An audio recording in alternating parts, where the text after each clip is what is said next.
Shalom Bapak Ibu, Saudaraku yang dikasih oleh Tuhan, dimanapun Anda berada. Pemirsa Voice of Seven yang kami kasihi. Kembali lagi kita bertemu pada siaran pelajaran Sekolah Sabat pada hari ini. Dan kita sudah masuk pada triwulan yang baru, triwulan yang terakhir di tahun ini, yaitu triwulan yang keempat, dengan judul besar Pelajaran Iman dari Joshua. Pelajaran Sekolah Sabat ini disiarkan dari Studio Voice of Seven, Jalan Tanjung Anom nomor 7, Kantor Conference Jawa Kawasan Timur atau KJKT, Surabaya. Program ini adalah kerjasama dua departemen, yaitu Departemen Sekolah Sabat dan Departemen Komunikasi. Bagi saudara yang ingin didoakan atau ada pertanyaan-pertanyaan menyangkut dengan pelajaran Alkitab Sekolah Sabat, saudara boleh menanyakan dengan menghubungi nomor yang sudah tertera di layar. Baik, saya Pendeta Muda Royke Maringka akan memimpin dan menjadi moderator untuk pembahasan pelajaran Sekolah Sabat kita pada hari ini. Dan telah hadir bersama dengan kita dua narasumber, dua hamba Tuhan yang akan saya perkenalkan terlebih dahulu. Yang pertama adalah Pendeta Muda Pearson Parapat. Shalom, Shalom. Pendeta Pearson Parapat. Sekarang gembala di mana, Pak Pendeta? Saat ini saya melayani di cabang Sekolah Sabat Healing Way, Nongko Jajar, Malang. Oke. Kemudian yang kedua adalah Pendeta Muda Raja Obed Marbun. Shalom Pak Pendeta. Shalom, saat ini saya melayani di Jemaat Lambang Kuning di Kertosono. Kertosono, oh, oke, baik. Baik, terima kasih. Kita akan mulaikan pelajaran kita. Ini pelajaran yang kelima ya. Judul pelajaran yang kelima ini adalah Tuhan berperang untuk Anda. Ayat temanya terdapat di dalam Joshua pasal 10 ayatnya yang ke-42. Berbunyi demikian. Semua raja ini dan negeri mereka telah dikalahkan Yosua sekaligus, sebab yang berperang untuk orang Israel ialah Tuhan Allah Israel.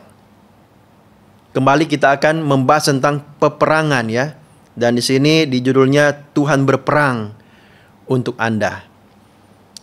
Kitab Yosua berisi beberapa adegan yang mengganggu. Ya, apa maksudnya mengganggu? Pertanyaan-pertanyaan serius muncul dari konsep perang ilahi atau perang suci dalam tanda kutip ya. Yang menggambarkan sekelompok orang dengan mandat yang diberikan Tuhan untuk menghancurkan kelompok yang lain. Nah, ini pembahasan ini sangat sensitif ya kalau kita salah mengikuti. Itulah sebabnya kita harus ikuti dari awal sampai akhir supaya tidak salah persepsi. Minggu ini kita akan terus mengeksplorasi kompleksitas dari perang yang disetujui oleh Allah, batasan-batasan dan syarat-syarat perang ilahi, visi terakhir dari perdamaian yang ditawarkan oleh para nabi dalam Perjanjian Lama, dan implikasi rohani dari peperangan tersebut. Kita akan memulaikan rangkuman ini atau pelajaran Sekolah Sabat ini. Bagian yang pertama akan dibahas oleh Pendeta Muda Pearson Parapat. Silakan Pak Pendeta. Oke, baik. Terima kasih Pak Pendeta Roy yang sudah menyampaikan gambaran dari pelajaran yang akan kita bahas di pelajaran 5 ini. Jadi pelajaran ini sangat menarik ya. Seperti apa Tuhan berperang untuk saya dan saudara. Baik, sebelum saya mau lanjutkan pelajaran berikutnya, mari kita kembali berdoa ya. Bapa kami dalam surga, kami bersyukur untuk berkat Tuhan yang kami rasakan di hari ini. Saat ini kami akan mempelajari firman Tuhan yang penuh kuasa. Biarlah kiranya Roh Kudus yang menerangi pikiran kami, sehingga pekabaran ini, pelajaran yang berharga ini boleh mengambil tempat di hati kami, mempertajam kemampuan kami untuk melihat bagaimana campur tangan Tuhan dalam hidup kami, dan semakin dikuatkan iman dan keyakinan kami kepada. Hadirlah bersama kami Bapa, dalam nama Yesus kami berdoa. Amin. Baik, kalau di dalam pelajaran di hari Minggu ya, di sini sangat jelas disampaikan bahwa Tuhan mau bangsa Israel ini merebut tanah Kanaan. Jadi meskipun tanah Kanaan ini sudah dijanjikan untuk menjadi milik daripada orang Israel, tetapi mereka tidak hanya menduduki tanah ini begitu saja. Masih ada perlawanan yang harus mereka lakukan agar tempat ini bisa menjadi bagian mereka. Nah, sebenarnya apa masalahnya sehingga Tuhan menyuruh bangsa Israel harus menumpas orang-orang yang ada di Kanaan? Nah, ternyata setelah saya selidiki, saya pelajari, ternyata ada kesalahan yang fatal yang dilakukan oleh orang-orang yang tinggal di Kanaan. Ya. Kita tahu bahwa bangsa Kanaan ini sudah terlalu jauh dari Tuhan. Ada praktek-praktek kejahatan yang sangat bertentangan dengan firman Tuhan. Contohnya adalah bagi mereka untuk mempersembahkan anak sulung kepada dewa, itu adalah hal yang biasa. Lalu kemudian mereka juga mengadakan seperti pesta seks ya. Sebagaimana tujuan daripada upacara ini adalah karena mereka meyakini bahwa ketika dewa-dewi mereka mengadakan hubungan seksual, maka mereka akan memperoleh kesuburan dari hasil tanah dan ternak mereka. Nah, caranya adalah orang-orang Kanaan akan melakukan upacara pesta seks untuk mempengaruhi bagaimana supaya dewa-dewi ini tertarik untuk melakukan hal itu. Jadi ini merupakan praktek yang sangat bertentangan dengan firman Tuhan. Lalu kemudian dari penemuan teks ya, yaitu yang ditulis di Ugarit kuno ya, dari ras Samrah ya, dikatakan bahwa mereka menemukan fakta ada banyak kerangka-kerangka manusia ya, kerangka-kerangka anak kecil yang ditemukan di dalam tempat ya. Mereka menemukan kerangka-kerangka yang ada di dalam tempat-tempat di mana itu adalah hasil daripada persembahan anak-anak ini kepada dewa dan dewi. Itu sebabnya Tuhan sangat menentang praktek-praktek yang seperti ini ya. Jadi kerangka-kerangka itu mereka lihat, mereka temukan di guci-guci besar ya. Itulah penemuan-penemuan secara arkeologi.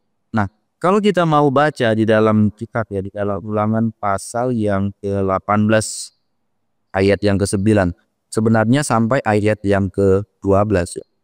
Tapi kita akan baca di beberapa ayat saja. Ulangan pasal 18 ayat yang ke-9 dibilang begini. Apabila engkau sudah masuk ke negeri yang diberikan kepadamu oleh Tuhan Allahmu, maka janganlah engkau belajar berlaku sesuai dengan kekejian yang dilakukan bangsa-bangsa itu. Di antaramu janganlah didapati seorang pun yang mempersembahkan anaknya laki-laki atau anaknya perempuan sebagai korban dalam api, ataupun seorang yang menjadi petenung, seorang peramal, seorang penelaah, seorang penyihir ya. Jadi Tuhan melarang, sangat melarang orang-orang yang melakukan praktek yang jahat ini. Lalu kemudian kita juga melihat bagaimana Tuhan menunjukkan keadilannya. Kita tahu bahwa Allah adalah disebut hakim yang agung ya. Ada beberapa ayat di dalam Kejadian pasal 18 ayat 25, Mazmur 7 ayat 11, Mazmur 50 ayat 6 yang menyatakan bahwa Allah ini adalah hakim yang agung. Artinya begini, Tuhan sebenarnya tidak merancang untuk berperang ya. Tidak ada roh peperangan di hati Tuhan. Karena itu bukan karakter asli Allah ya. Tetapi Allah ini adalah Allah yang adil. Karena memang di dalam Roma pasal 6 ayat 23 adalah dia mengatakan bahwa upah dosa adalah maut. Upah dosa adalah kematian. Artinya kalaupun Tuhan merancang penumpasan ini, itu tujuannya adalah karena Tuhan sangat membenci kejahatan. Tuhan sangat membenci dosa. Jadi bangsa Kanaan ini sebenarnya cukup panjang waktu yang diberikan kepada bangsa ini untuk bertobat. Tidak ada sebenarnya alasan bagi mereka untuk mengatakan bahwa mereka tidak tahu siapa itu Allahnya orang Israel.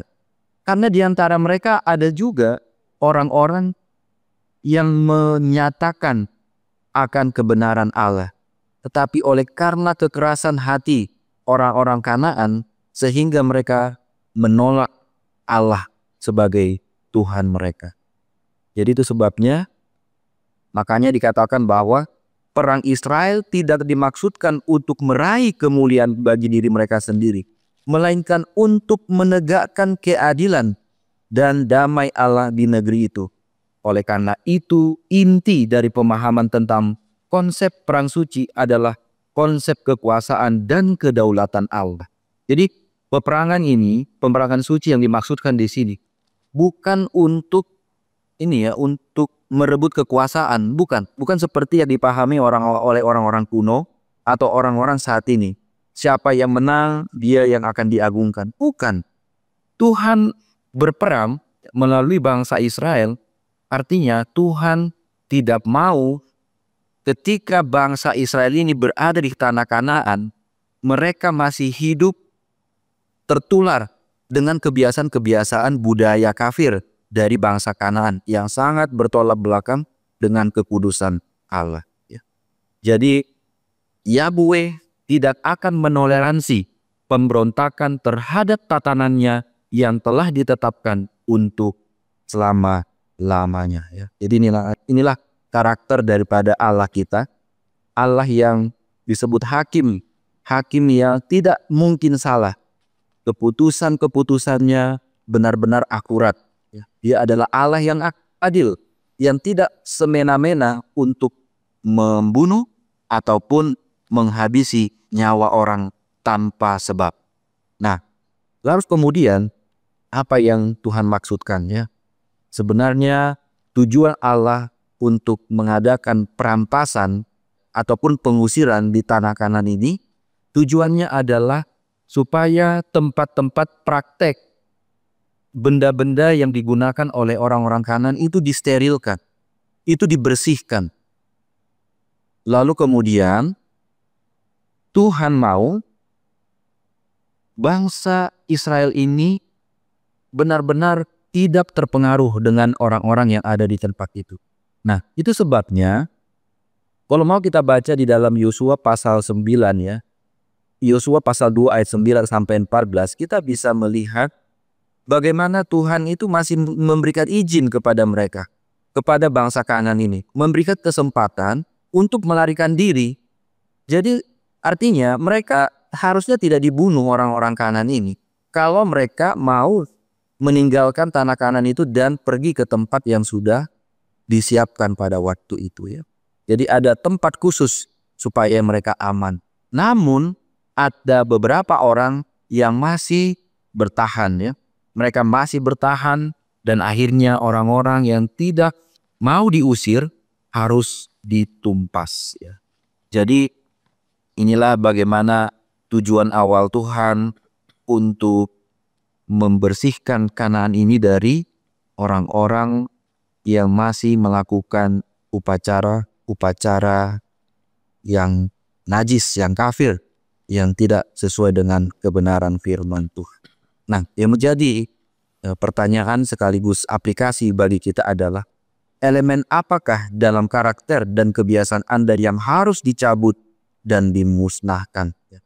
Jadi hal-hal karakter, kebiasaan-kebiasaan dalam kehidupan kita yang bertentangan dari apa yang Allah mau itu harus dibuang, dilepas. Kebiasaan-kebiasaan yang menghalangi kedekatan kita dengan Tuhan itu harus benar-benar ditinggalkan, dibersihkan agar kita boleh memiliki kedekatan dengan Tuhan. Oke, baik. Terima kasih untuk Pendeta Pearson Prapat yang sudah membahas pelajaran bagian yang pertama, yaitu di hari Minggu sampai hari Selasa. Jadi kita bisa melihat di sini bahwa Tuhan itu penuh dengan kasih karunia. Hampir 400 tahun, kurang lebih 400 tahun sejak janji Tuhan untuk umatnya akan sampai ke Kanaan. Dan selama itu juga kesempatan diberikan kepada bangsa Kanaan. Tetapi kita melihat sendiri tadi pembahasan bagaimana moral dari bangsa-bangsa yang ada di Kanaan itu sangat rusak, ya. Dan akhirnya mereka memilih hal itu, dan Tuhan yang adil. Tuhan adalah Maha Kasih, panjang sabar, tapi Tuhan juga adalah adil. Jadi dia harus menyatakan keadilannya bagi mereka yang menolak kasih karunia-Nya. Baik, untuk pelajaran selanjutnya bagian kedua, pelajaran dari hari Rabu sampai Jumat akan dibahas oleh Pendeta Muda Raja Obed Marbun. Silakan Pak Pendeta. Baik, terima kasih Pak Pendeta. Untuk pelajaran kita selanjutnya, kita bisa lihat bahwa di pelajaran ini, kalau kita baca di dalam kitab Ulangan 20 ayat 10 bahkan sampai Ulangan 20 ayat 15 sampai 18, maka kita bisa lihat di sana bagaimana konsep yang diberikan oleh Allah kepada bangsa Israel ketika mereka hendak memasuki tanah perjanjian. Jadi kalau kita sudah melihat pelajaran sebelumnya, bagaimana Allah itu mengutus bangsa untuk menghancurkan. Ya, dan di pelajaran kita ini juga ada dibahas satu kata, yaitu cerau. Yang istilah ini dikatakan mengacu pada apa yang dilarang ataupun yang terkutuk atau juga didedikasikan untuk dimusnahkan. Jadi istilah daripada ini menunjukkan pada penempatan manusia atau hewan atau benda mati secara lengkap, dan kemudian ini tidak dapat ditarik kembali karena ini di dalam wilayah eksekusi Tuhan. Yang artinya ini tidak sering terjadi. Namun pelajaran kita memperlihatkan kepada kita konsep daripada praktik cerem ini adalah sebagian pemusnahan total suatu bangsa dalam perang. Kita harus pahami bahwa cerem ini adalah konflik Yahweh dengan kekuatan-kekuatan kosmik yang jahat, dan gimana ini peperangan ini mempertaruhkan katanya karakter dan reputasi daripada Tuhan itu. Jadi cerem ini sendiri tidak sering muncul. Tidak sering muncul. Hanya kalau tadi sudah dibahas di pelajaran sebelumnya, kenapa tanah Kanaan itu ataupun kenapa bangsa Kanaan harus dihukum, sudah dibahas tadi. Inilah salah satunya. Mereka harus dimusnahkan karena mereka ataupun mungkin mereka terkutuk sehingga mereka harus dimusnahkan.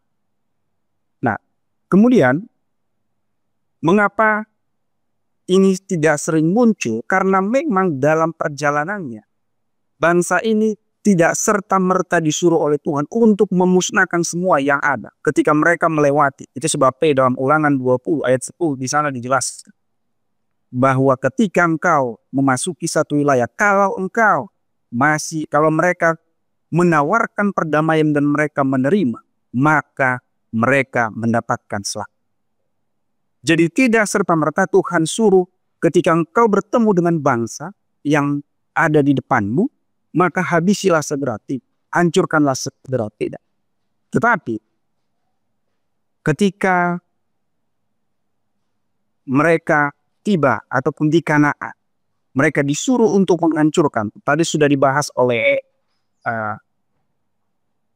pelajaran sebelumnya, bahwa mereka itu digolongkan untuk dihancurkan karena secara konsisten dikatakan mereka memberontak terhadap tujuan-tujuan Allah.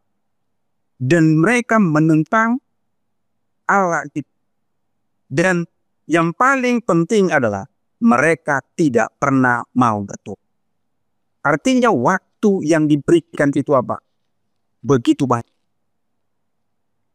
Dan kalau kita lihat kebebasan daripada masing-masing bangsa, kebebasan ataupun bisanya bebas atau selamat daripada bangsa ataupun individu-individu tersendiri, itu bisa bebas tergantung pilihan yang kita buat masing-masing. Dan kita kalau lihat di pelajaran kita ini, keputusan Allah ini untuk memusnahkan mereka bukanlah keputusan yang sewenang-wenang atau bersifat nasionalis. Tetapi ketika reputasi Allah dipertaruhkan seperti yang sudah kita bahas sebelum konflik Yahweh, untuk mempertahankan yang namanya karakter daripada Tuhan ini sendiri, maka pemusnahan itu dilakukan. Dan Tuhan juga tidak memilih-milih bangsa. Kalau kita belajar lebih lanjut lagi, bahwa orang Israel pun mendapatkan perlakuan yang sama. Bukan cuma orang Kanaan saja. Ketika mereka ataupun orang Israel juga melakukan hal yang sama, memutuskan untuk mengadopsi gaya hidup yang sama dengan orang Kanaan, maka mereka pun mendapatkan hal yang sama. Sama seperti yaitu orang-orang Kanaan. Nah, jadi kalau kita belajar pelajaran kita ini, maka kita bisa menemukan bahwa orang-orang tidak secara sewenang-wenang diberi perlindungan atau ditempatkan untuk dihancurkan. Jadi seolah-olah bahwa bangsa Israel itu sudah dipilih, sudah ditentukan untuk menjadi suatu bangsa yang memang dipilih oleh Tuhan, sementara bangsa Kanaan sudah ditentukan atau sudah ditentukan untuk dimusnahkan, bukan. Tetapi itu semua adalah pilihan masing-masing. Kalau kita mau lihat, kita bisa lihat daripada kasus-kasus Rahab, kasusnya Akan dan Gibeon. Ketika mereka memilih untuk selamat, pilihan mereka adalah pilihan bebas. Siapa yang menentukan? Apakah Tuhan yang menentukan? Apakah orang Israel? Tidak. Tetapi mereka memberikan ataupun melakukan sesuatu yang berbeda dengan apa? Dengan bangsa. Ketika mereka mendengar tentang orang Israel yang diutus ataupun yang dibawa oleh Tuhan, mereka mulai memasang yang namanya taktik ataupun kebijaksanaan. Mereka lebih memilih untuk apa? Untuk memilih bebas dengan cara mengakui, yaitu mengakui Tuhan Allah Israel. Jadi, nah kalau kita lihat lagi pelajaran kita selanjutnya, ya, memang konsep daripada pelajaran kita adalah tentang peperangan. Peperangan yang diperintahkan dan dibantu oleh Allah. Sepertinya ini seperti hal yang kejam untuk kita lihat. Tetapi ya, kita perlu lihat dari konteks yang lain, bahwa Mesias itu adalah ataupun Tuhan itu digambarkan sebagai raja yang datang. Walaupun kita lihat bangsa Israel disuruh untuk memusnahkan satu bangsa, ataupun mereka dibekak oleh Tuhan untuk memusnahkan satu bangsa. Tetapi mari kita kembali melihat lebih dahulu bahwa gambaran daripada seputaran daripada pekerjaan Allah ini adalah menunjukkan Mesias ataupun Tuhan itu digambarkan sebagai Raja Daud. Karena pada intinya Tuhan itu akan mengantarkan sebuah kerajaan yang didominasi oleh kedamaian itu. Bukan dengan peperangan, sama seperti yang sudah dibahas di pelajaran sebelumnya. Di mana singa dan anak domba dikatakan akan merumput bersama. Di mana tidak akan ada lagi yang namanya kehancuran atau luka. Dan di mana damai sejahtera akan berkuasa. Itulah yang sebenarnya konsep daripada pemerintahan daripada Allah. Bukan peperangan yang dimaksud. Nah, kalau kita mau melihat lebih lagi, salah satu kita bisa lihat contoh dalam 2 Raja-Raja 6 ayat 16 sampai 23. Maka kita bisa melihat di sana ya, satu kisah daripada Nabi Elisa. Di mana ketika mereka hendak ataupun Elisa hendak didatangi orang Aram. Ya. Kemudian apa yang terjadi? Oleh pertolongan Tuhan, Elisa bisa membawa mereka ke Samaria ataupun bisa berada di berhadapan langsung dengan Raja Israel. Itu sebabnya kalau kita baca di dalam 2 Raja 6 ayat 16 dan sampai 23 ini, maka kita bisa lihat ya, Raja Israel bertanya, apakah akan kita bunuh? Kemudian yang perlu kita lihat di sana adalah Elisa menjawab, gantinya dibunuh. Sebenarnya kalau kita lihat dalam konsep ini bahwa Elisa memiliki bantuan daripada Allah karena banyak sekali pada saat itu pasukan yang tidak terlihat yang bisa saja untuk memusnahkan orang Aram tersebut. Tetapi gantinya mereka memusnahkan, yang disampaikan oleh Elisa adalah memberikan mereka makanan. Memberikan mereka makanan dan kemudian memulangkan mereka kembali. Dan inilah menunjukkan kepada mereka atau bangsa itu, kepada kita, inilah ideal yang tertinggi. Ya, yaitu perdamaian. Karena yang selalu menjadi kerinduan Allah bagi umatnya adalah kedamaian yang harus kita tonjol. Bukanlah peperangan seperti yang dihadapi oleh bangsa Israel.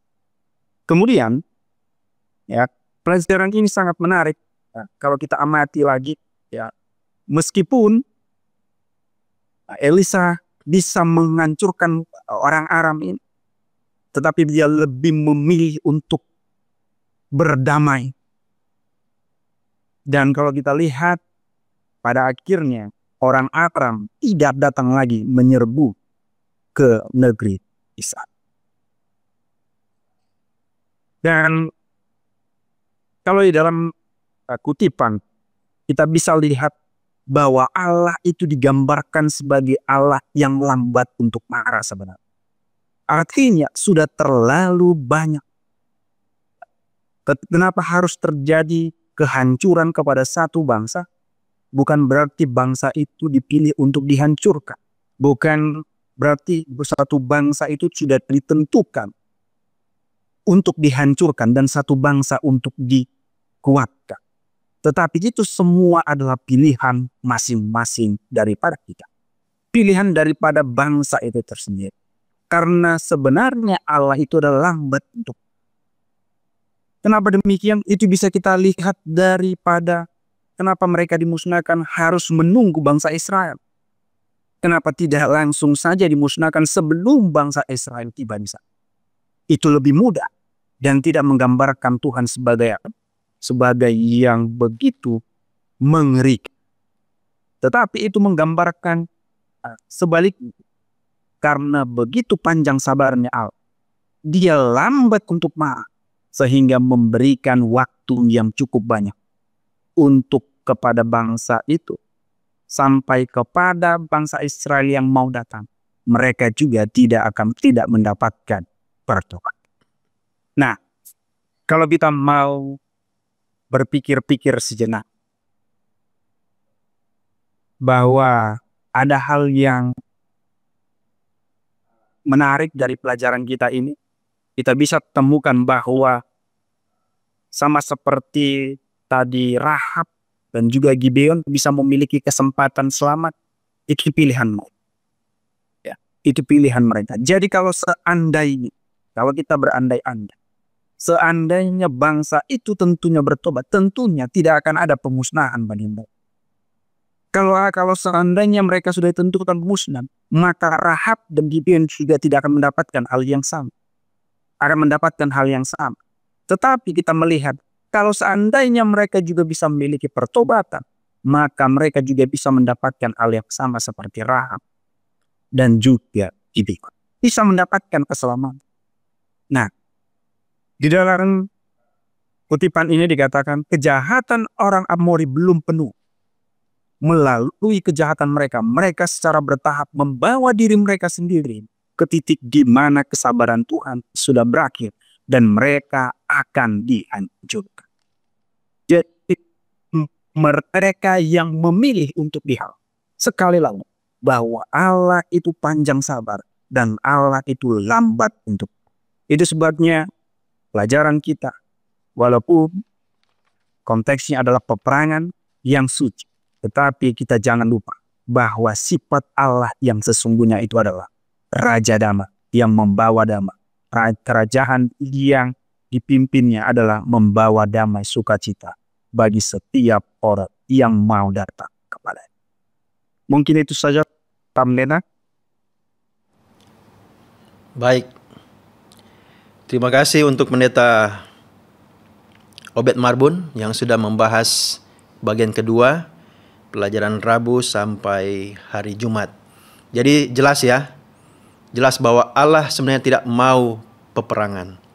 Tetapi dalam pelajaran ini juga kita melihat bahwa mereka yang telah diberikan kasih karunia yang berlimpah-limpah dari Tuhan, mereka juga yang akan memilih apakah mau menerima anugerah itu atau tetap pada pendirian mereka.